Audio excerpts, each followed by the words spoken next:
Welcome back to another episode of the Vendetta Sports Fantasy Show. This is, I want to say, episode 33. We are recording this at night.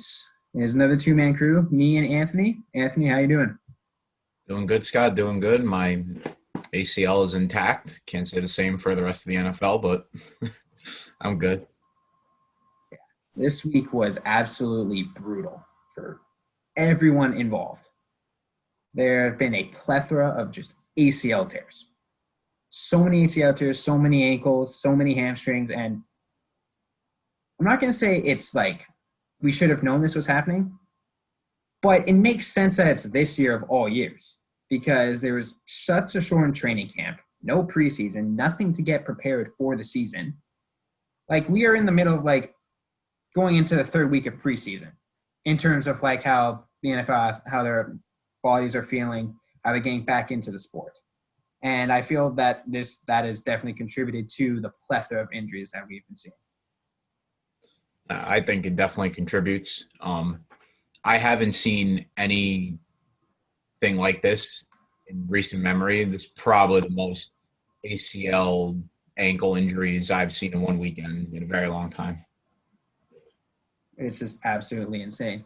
So let's get right into a player that is probably number one on almost everyone's fantasy football draft board. Christian McCaffrey is out for 4 to 6 weeks with an ankle sprain. How does this affect, A, the Carolina Panthers moving forward, and B, the people who spent, a high, like, number one overall pick in a snake draft on Christian McCaffrey, or over $70 in an auction league? Well, for the Panthers, Mike Davis is going to be the number one back as of right now until McCaffrey can come back. So I would say if he's on your waiver wire, which he was on mine, so I ended up just picking him up, should do that. Also, for those guys that had Christian McCaffrey and he went down, that's real big blow. Last year I had the number one pick, and the number one pick last year was Saquon. I took Saquon last year, and he missed pretty much the same time, I think about 4 to 6 weeks. So that was a bit of a struggle. Last year I was struggling hard with injuries, but it's never good to have your number one pick go down. But you know what? At least Christian McCaffrey will be back. Can't say the same for Saquon owners who are now left without Barkley, and not that he even really did anything the first 2 weeks either. No, he did nothing for the first 2 weeks. I have him, and I was not very impressed at all. Yeah. So, overall, go for Mike Davis. He's going to be the next man up in Carolina. Teddy Bridgewater, albeit, isn't really going to change. He's still going to be a check-down guy, conservative play. If you're in a PPR league, that might be great if you pick up Mike Davis, get a few catches, however many yards. He's not the same player that Christian McCaffrey is. Like, don't expect him to get you just a random, 20-point week, because it's not going to happen. I think we can both agree on that. Yeah, absolutely. And so I do think he's good for maybe a solid 10 points if you need that. I mean, it's probably about as high as I'll go. Yeah. So just got to try to weather the storm month and a half, until Christian McCaffrey gets back. Moving on to another running back with an injury. As we previously mentioned, Saquon Barkley has torn his ACL and is out for the entire year. I'm going to lead off with this because I'm going to nominate myself right now. Worst pick of our auction league that you can watch on YouTube. Put that in the description. I spent $70 on Saquon Barkley. Now, after week one, it was already looking bad. After week one, me and Alex were already chirping each other. All right, so who was worse? Drew Lock for $29 or Saquon Barkley for $70? And at the time, I was like, yeah, no, you know what? Look, Steelers defense is legit. All right, it's been 1 week. Relax. And then I would say, hey, we're only 2 weeks into the season, but that's all Saquon Barkley's going to play. Devonta Freeman, him and the Giants have agreed to the contracts. All that stuff is pending physical, pending COVID testing.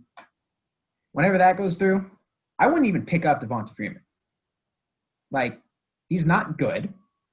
The Giants aren't good. The offensive line is terrible.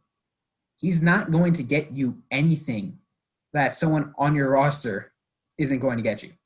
Like, if you have, like, a Benny Snell, I don't see much of a difference between his production and Devonta Freeman's production, given the situation.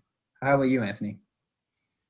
Yeah, I wouldn't be too high on Devonta Freeman. He himself is coming off an ACL injury, and I mean, he probably hasn't had any less work than any other running back in the league. He wasn't even on a team up until right now. So I wouldn't really look for him too much. Dion Lewis, though, I feel he can provide some value if you're in a deeper league. But overall, the offensive line is terrible on the Giants. And trust me, I'm a Giants fan. This is my life for the past 7 years. It's just nonstop. It's just nonstop. I feel bad. Feel for Saquon. Feel for Saquon fantasy owners, but I would stay away from all Giants running backs in the near future. Yeah, will not be touching any Giants running back to try and fill the void left with Saquon Barkley. We're going to transition into Drew Lock's injury, who is our other candidate for worst pick of the auction by good friend Alex Chick. He is out with a sprained AC joint in his throwing shoulder. He is out 2 to 6 weeks. The injury is not even going to be reevaluated for another 2 weeks. So what can we expect from this? We know Blake Bortles has signed with the Denver Broncos. Does he have any value at this point? Do any other offensive players on the Broncos have any value at this point? I just wrote a piece today on Blake Bortles getting signed. It's gonna be tough. That's all I'll say. But in all fairness, Blake Bortles is an NFL veteran, although he notoriously is pretty bad. But maybe he can guide some of these young receivers that they have. Broncos, they have Jerry Jeudy, Noah Fant, and then you got Melvin Gordon out of the backfield. He has the weapons, much like he had some weapons with Jacksonville and still didn't really do anything. But I don't see anybody wanting to roster Blake Bortles. I personally wouldn't. But if you are really hurting for a quarterback, I would say why not just roll the dice with Blake Bortles. But if you're willing to roll the dice with Blake Bortles, your fantasy season is probably over already. If you need Blake Bortles to be good for you to have any chance in your fantasy league, pack it up. You're done already. you're pretty much out of it.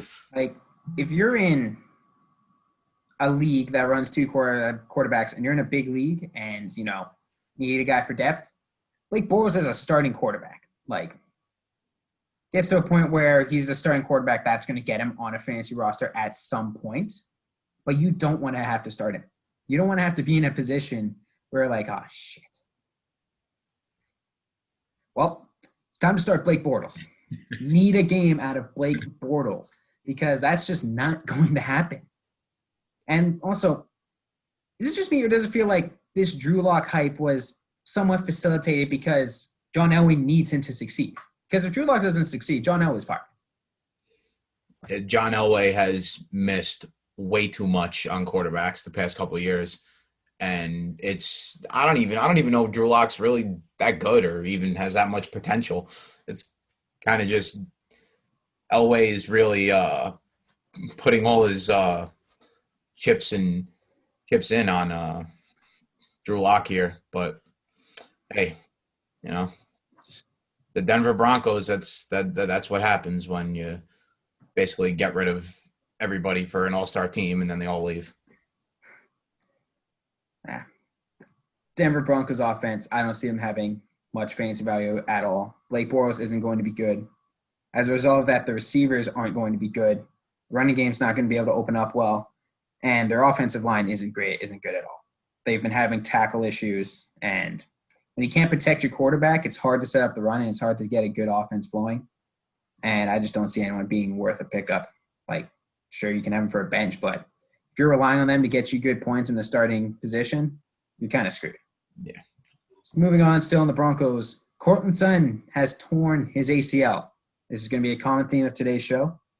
A lot of knee injuries, out for the season. What implications does this have for a Jerry Jeudy? Well, Jerry Jeudy is basically now the number one receiver on that team. He has shown some good things. I have him, but he sits on my bench currently as he's behind some other pretty good receivers. But Jerry Jeudy, I believe, will see a bulk in targets, but that remains to be seen if Blake Bortles can actually get him the ball. He may be looking at Jerry Jeudy, but I don't think the ball will get there. But Jerry Jeudy, I believe in him. I'm an Alabama fan, so any Alabama alum, I give them benefit of a doubt. You got to give these Alabama receivers benefit of the doubt. Past couple, Amari Cooper, Julio Jones. You never know, and Calvin Ridley. I mean, you never know what Jerry Jeudy could be. Just got to get him a decent quarterback back there. This has been like a common theme too with fantasy football. If you're going to go in on a receiver, you need to make sure they have a good quarterback. Because unless you're DeAndre Hopkins, you are going to struggle if you don't have a serviceable quarterback who can at least get you the ball so you have a chance to catch it. At the end of the day, I don't know if Blake Bortles is that. I don't know if he's going to be able to reliably get Jerry Jeudy the ball in any kind of consistent fashion. I don't know if he's going to be accurate. I don't know how well he's going to be able to play. I don't know how well he's going to be able to handle the pressure in Denver or even the altitude because he's just walking into the building now. Like, that home field advantage is still there for Denver because of the altitude difference, and it's just a whole different way to play up there because of the air quality. And so that's going to be a factor. At the end of the day, you lose your starting quarterback, you're done as a receiver. We saw that happen with Juju Smith-Schuster in Pittsburgh last year. Granted, he also got injured, but when he was playing, he wasn't the Juju Smith-Schuster from the year before. He didn't look like the guy he is now, and that's heavy, and that almost entirely dependent on the quarterback play. So if you have Jerry Jeudy, I mean, look, it's great for you. You have a number one receiver. The only issue is I don't know if he's necessarily worth a start over another number one receiver simply because of the quarterback play. So while we're on the topics of wide receivers, Davante Adams has a hamstring injury. He's the only target for the Packers. Like, he's basically the only guy Aaron Rodgers will throw to. And Aaron Rodgers is putting together this little revenge tour. You know, this little, hey, you know what, you pick the quarterback. I'm going to show you how dumb of a decision that is. Who's going to be catching the targets that Davante Adams would if he doesn't play this weekend? Well, Davante Adams doesn't play this weekend. I'm thinking Aaron Rodgers. He doesn't really trust any of the other receivers on his roster, maybe outside of Aaron Jones coming out of the backfield. But, I mean, Adam Lazard, I guess, would be one of his next top options, or Valdez-Scantling. But as we saw last year, Davante Adams was the only person that got targets from Aaron Rodgers. And it was the same thing in week one, and for whatever amount that he played, which wasn't very much in their last game against the Lions. So, well, Aaron Rodgers, I feel for you that your organization does not draft 2 wide receivers to deal with this problem. Like, he's questionable for Sunday night's game. No idea. We have no idea at this point. It's early in the week. If Davante Adams doesn't play, you're going to have to look for Valdez-Scantling, someone else, even Aaron Jones, to pick up some of those targets, because Adams is the only guy Rodgers trusts. He's the only guy that Rodgers trusts a significant amount to end up saying, I'm just going to throw to him. I know he's going to make the catch. So look for other Packers wide receivers. But if you really need a receiver, look for the Packers. If you are able to get by without Adams, you're in a great position to win this week. And so we're moving on now to another wide receiver with a hamstring injury. Devontae Parker of the Miami Dolphins also has a hamstring injury. What does this mean for the other receivers on the Dolphins? Well, Devontae Parker, he did put up a kind of a decent game before he pulled his hamstring again. But I see the tight end. Sorry, I am not going to pronounce his name right. Brzezinski. That guy had a big bulk in production when Devontae went out. And I'm thinking that Ryan Fitzpatrick is probably just going to look to get the ball to his tight end a lot. I mean, the Dolphins really don't have much else besides Devontae Parker. So I really wouldn't look for them to have any fantasy value outside of him. The one good thing about the Dolphins receivers is that they're going to be a bad team. So they're going to be throwing the ball. Ryan Fitzpatrick is going to be throwing the ball. And he is the kind of fuck it jump ball thrower. Like, he will give his guys a chance to come down with the ball. And that creates a lot of big plays for his receivers simply because they're getting more opportunities. Like, if they're covered, doesn't matter. Ryan Fitzpatrick, he's going to be relatively smart about it, but he's still going to give his receivers multiple chances to go for the ball. And so from that value alone, that kind of gunslinger mentality from a quarterback gives a lot of fantasy value to wide receivers. Moving on to Michael Thomas, still with a high ankle sprain. It's questionable for the Packers game. I don't really think he's going to be playing. Needs to be cleared by, ironically, Dr. Robert Anderson, who is the Packers team doctor. So who should we look for to replace Michael Thomas this week? Oof. You know, watching last night's game, you would think Emmanuel Sanders would have been like the forefront guy that Drew Brees would have went to, but this goes back to quarterback play. Drew Brees has looked, honestly, absolutely terrible the past 2 weeks. He can't throw the ball more than 20 yards down the field. I think he only attempted 2 passes last night of 20 yards or more, and that wasn't until the fourth quarter. That wasn't until he had to. Yeah, it wasn't until he really felt like he had to throw the ball downfield. Drew Brees just is not looking like the Drew Brees that we all got used to seeing all these years. So I think I don't know if it's more of he just misses Michael Thomas, but it's probably more of the fact that he just can't throw the ball downfield that much anymore. I mean, Emmanuel Sanders could be a very good weapon for him. It's going to depend on Drew Brees, honestly.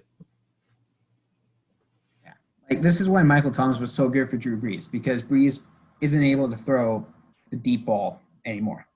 He works with short and intermediate routes, and that's what Michael Thomas is great for.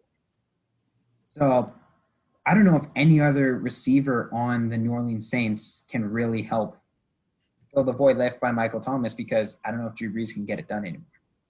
Like Trey said this, Drew Brees is completely shot. Yes, he was able to win against the Buccaneers, but he's just not good. He's not throwing the ball downfield. He's relying on a lot of rack yardage, which if you have the luxury to be able to do that, that's great. But at the end of the day, you got to be able to deliver the ball through the air. It's tight windows, and Drew Brees just doesn't have the arm strength to do that anymore. So now we're going to another wide receiver. A.J. Brown of the Tennessee Titans is still questionable for this week. Who on the Tennessee Titans will benefit from this? I'd say look to Corey Davis, who had a touchdown last week. And you know what? Ryan Tannehill is not – I guess he's still not a sustainable quarterback, but I had to pick him up this week because Daniel Jones has been very, very disappointing to me. So I had to pick up Ryan Tannehill, and I might have to put all my faith into Tannehill and Tennessee Titans offense. But Corey Davis didn't look bad. He looked pretty good. They scored a ton of points. So, I mean, I don't know. Is the Tennessee Titans offense really just that good, or is it just because they just played the Jaguars? We won't really know until we see more. But, of course, you're going to miss A.J. Brown, but then when you have Derrick Henry in the backfield to always rely on when you just need to hand the ball off, I don't see them really airing it out too much. In the day, I feel Derrick Henry is going to get higher, more consistent, more touches, bigger workload this week. Corey Davis, Adam Humphries, Khalif Raymond, those are going to be the next guys up for the Titans this week if A.J. Brown doesn't play. We said this before, Ryan Tannehill's play last year, that's just not sustainable. Like when you take into account his career before then, that's just such a massive outlier. You cannot bet on him to do it again and again. And so ultimately, I don't know if I really like any other options on the Tennessee Titans. Like Corey Davis, he's going to get thrust into the number one spot. Like number one receiver on the team automatically has decent fantasy value. But it all comes back to the quarterback, like we've been saying all show. And so ultimately, I feel Derrick Henry is going to be the one who really benefits from this. Moving on to another injury, George Kittle with an MCL sprain. He missed last week. Do we think there's a chance he plays this week? If he doesn't, who will the 49ers look to share his workload, and then ultimately who's going to benefit fantasy-wise? So as I think everyone knows by now, the 49ers probably had the worst day out of any of the teams that suffered injuries. They lost 6 starters at least. I really don't think they'll bring George Kittle back to MetLife Stadium for his first game back, coming off an MCL sprain, when they just had so many ACL tears. You had Nick Bosa go down, Solomon Thomas go down, Jimmy G, high ankle sprain. Raheem Mostert sprained his MCL. He's not playing. Tevin Coleman's not playing. Well, I'm thinking now Jordan Reed, who had a good game in Kittle's absence, he's probably will do well again against the Giants defense, which, as we all know, is not that great.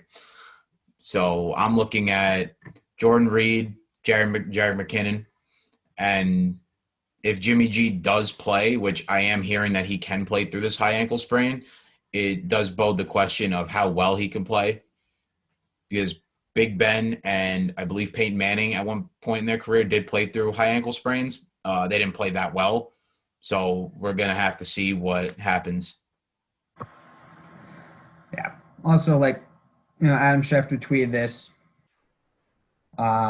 September 20th, Kittle has an MCL sprain that, most players, they'd be done for weeks. But there's belief that he'll be ready for week 3 against the Giants. If he is, injury or not, he's going to get a lot of targets, regardless of who the quarterback is, because he's the only offensive weapon on the team. Deebo Samuel is still injured. We're going to get into this later. We can also get into it now. Raheem Mostert, MCL sprain, out. Tevin Coleman has a knee injury. Don't know his availability. And I don't know if Raheem Mostert's out. He just MCL sprain. It's very likely that he's going to be missing this week. And at the end of the day, even if Jimmy G does play through his high ankle sprain, he's going to be looking for Kittle because he's going to be the only reliable target on the field. Yeah. They don't have any receivers outside of Deebo Samuel.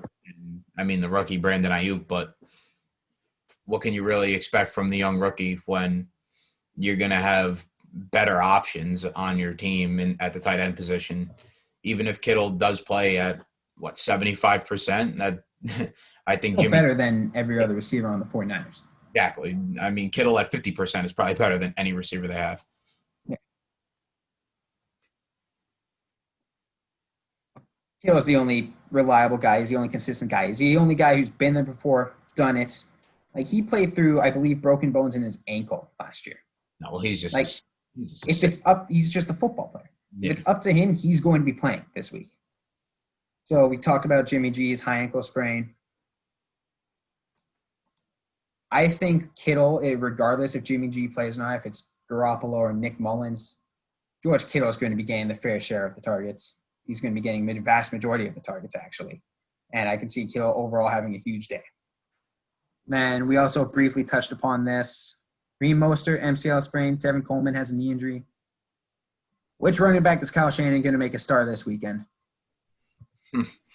I'd say Jerick McKinnon. He had that big run against the Jets. I believe it was a 3rd and 31, and he bursted out for a 50-yard run. I mean, granted, it was a Jets defense, so what can you really take? As you will. as anyone would.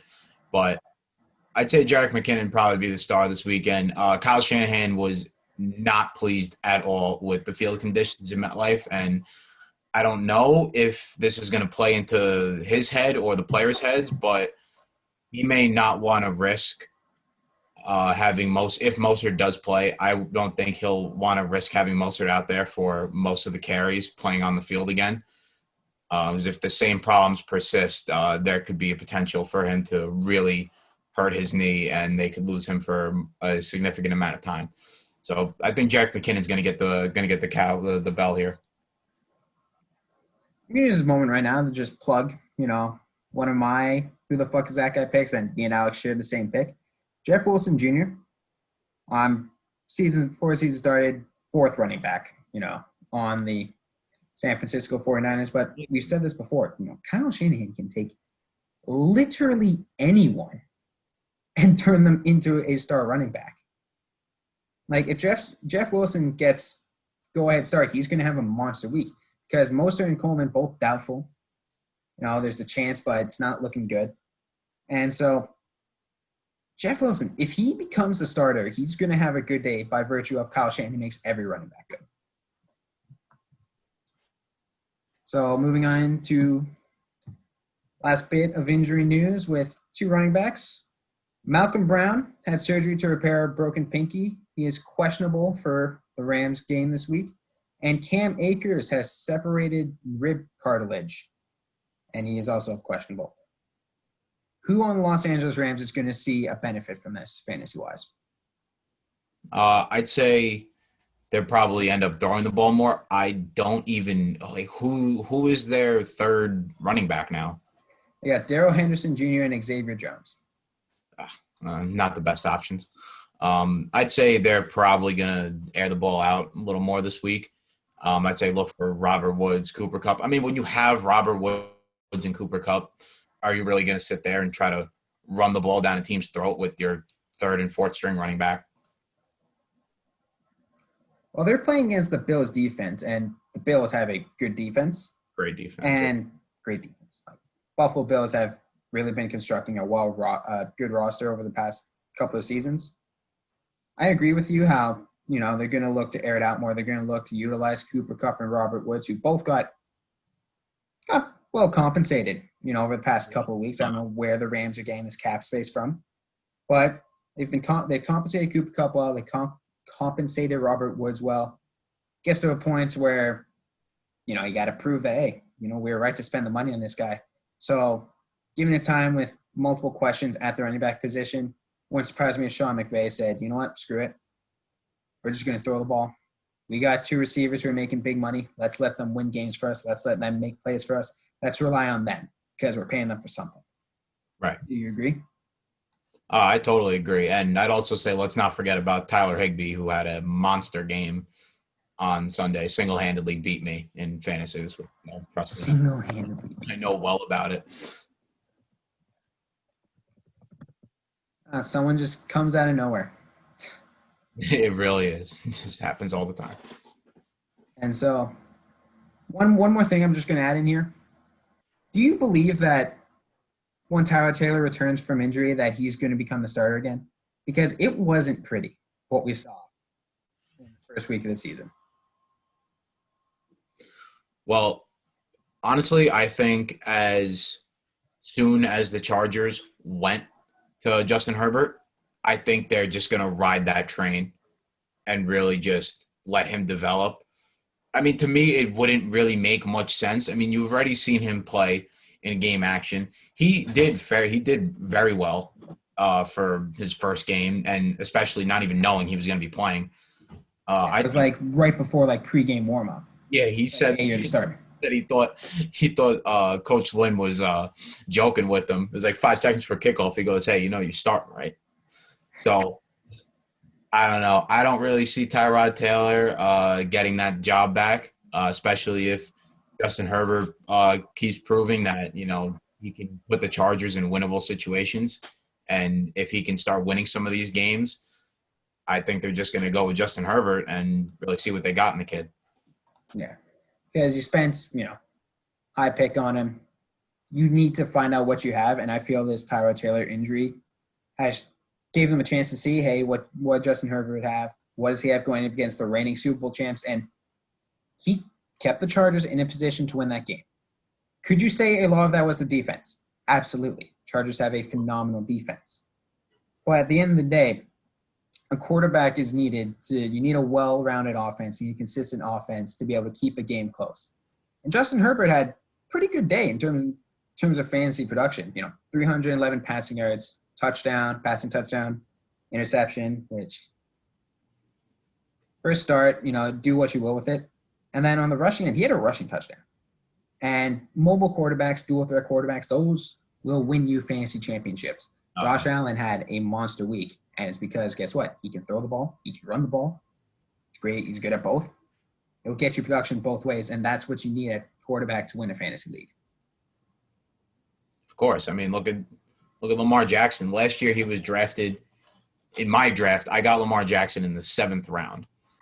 Took one season before this guy got thrusted up to the 2nd round and the second quarterback taken behind Pat Mahomes. Yeah. And running quarterbacks, they will always be on the top of my QB list when I'm drafting in fantasy-wise. I always want mobile quarterbacks. And look at Cam. Cam, 2 years ago, no one even wanted him on their team anymore. Now he's putting himself right into, I'd say, arguably QB 10, at least. Yeah. So, I'm going to ask you again, any closing thoughts? Do you have maybe a game to watch? I'd say a game to watch would be the Giants and the 49ers with the decimated Niners defense. And we don't really know what we're going to get with the Niners offense. They're dealing with injuries too. Yeah, the Giants don't have Saquon Barkley.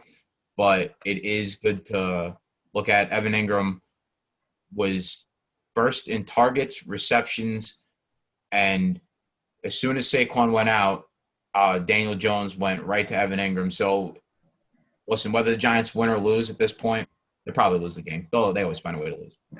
But as long as I think Evan Ingram will finally break out here, and maybe this will start his great year that I was expecting him to have, being that he's actually been pretty healthy so far.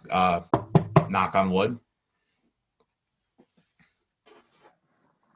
One game I'm going to watch, I'm going to say to watch for a fantasy perspective, is watch for Big Ben to have a very good game against the Houston Texans this week. Because in both of the Texans' first 2 games, they have given up 34 and 33 points to the Kansas City Chiefs and the Baltimore Ravens. Both great quarterbacks, both overall great teams. And the Pittsburgh Steelers are still a great team. They have offensive weapons with Smith-Schuster, the rookie Chase Claypool, James Washington, Deontay Johnson. Big Ben's going to have a great game against the Texans because they can't stop anyone. Yeah, no, their defense is shot. Outside of J.J. Watt, they really don't have much. You got J.J. Watt calling players, "Hey, no, this was stupid and selfish," when talking about Ross Blacklock. And you can say what you want about doing that through the media. If it works, it works. I would hope J.J. Watt knows what he's doing, and at this point, I'm giving him benefit of the doubt. He has to know what he's doing at this point. But overall, look for Big Ben to tear up a Texans defense that's atrocious to start the year. Not going to look pretty for the Texans this weekend, I don't think. All right, this has been another episode of the Vendetta Sports Fantasy Show. Check out the site, vendettasportsmedia.com. Currently migrating to a private server, so slow if it's down at any point. That's why. Check out the shop, buy a shirt, buy some merchandise, support the team. Subscribe. More content like this. We have some Backyard Football series, NFL 2K series. Backyard Baseball will be returning soon, I believe. And overall, a lot of good stuff on the YouTube. So, until next time, thank you for watching.